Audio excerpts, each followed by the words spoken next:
우리가 흔히 보는 가짜 뉴스 있죠. 만약 그게 사실은 한 국가가 배후에 있는 아주 정교한 사이버 첩보 활동의 첫 단계라면 혹시 믿어지시나요?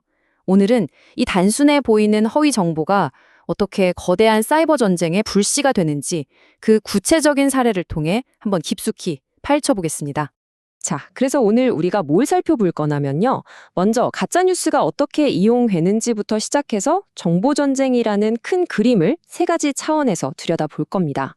그리고 이 모든 걸 실행하는 국가급 해커 그룹, 투르라의 정체와 전술을 낱낱이 분석하고요. 마지막으로 이 보이지 않는 위협에 우리는 어떻게 맞서야 하는지 함께 고민해보는 시간을 갖겠습니다. 자, 첫 번째 이야기부터 시작해보죠. 가짜뉴스는 그냥 요즘 생긴 골치 아픈 문제 같지만 사실은요, 훨씬 더 큰 판에서 아주 오랫동안 사용되어 온 꽤나 고전적이면서도 여전히 강력한 전술입니다.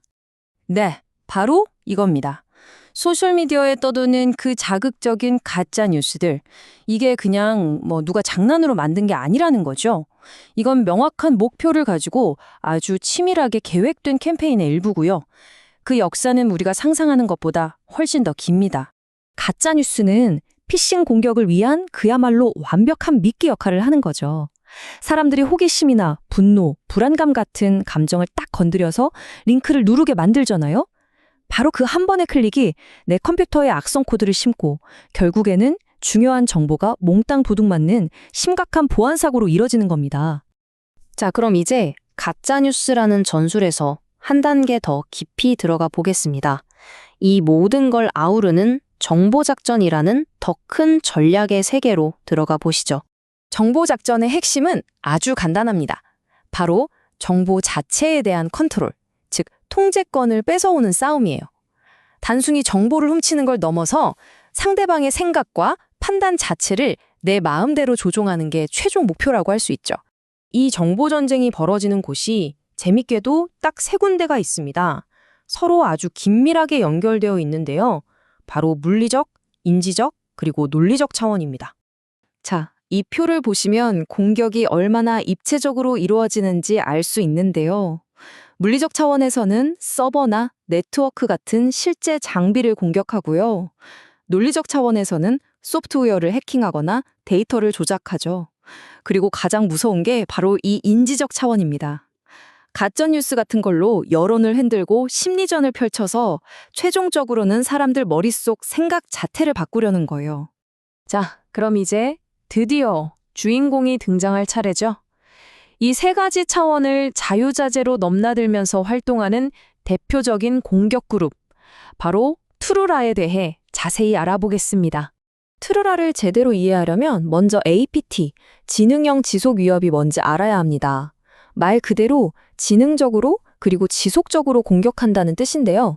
한번 시스템에 침투하면 몇 년이고 들키지 않고 조용히 숨어 활동하는 아주 정교하고 끈질긴 공격자들을 말합니다. 보시는 것처럼 투르라는 정말 여러 가지 이름으로 불려왔습니다.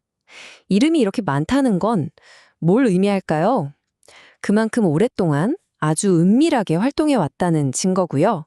방어하는 입장에서는 이들의 정체를 파악하고 추적하는 게 그만큼 어렵다는 뜻이기도 합니다. 여기서 정말 중요한 키워드가 바로 장기적인 첩보 활동입니다. 투르라의 목표는 돈이나 단기적인 파괴가 아니에요. 그들은 몇 년이 걸리든 아주 조용히 그리고 꾸준하게 핵심 정보를 수집하는 것을 최우선 목표로 삼습니다. 그럼 이 투르라가 도대체 어떻게 이렇게까지 무시무시한 조직으로 진화했는지 그 역사를 한번 따라가 보시죠. 투르라의 진화 과정을 보면 정말 입이 떡 벌어집니다.